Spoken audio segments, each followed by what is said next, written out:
Hi hello नमस्कार। आज आपण चॉकलेट गनाशचा वापर करून एक छान अशी डिझाइन बनवून रेडी करणार आहोत। तर इकडे बघू शकता केकवरती मी चॉकलेट गनाश टाकून घेतलेला आहे। आता आपल्याला पॅलेट नाईफनी छान अशी डिझाइन बनवून घ्यायची आहे। तर इकडे बघू शकता पॅलेट नाईफ जो आहे एका ठिकाणी आपण ठेवल्याच्या नंतर अजिबात उचलायचा नाही, कारण जी क्रीम आहे ती पॅलेट नाईफ सोबत निघून येते।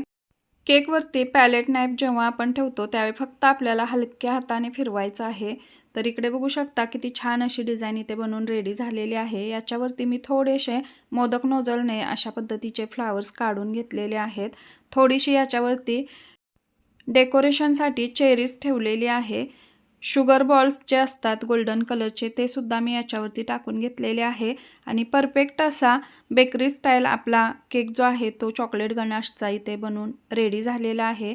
तर अशा पद्धतीची ही सिंपल डिझाइन कशी वाटली ती कमेंट करून नक्की सांगा। चॅनलवरती नवीन असाल तर चॅनलला सबस्क्राईब करा। धन्यवाद।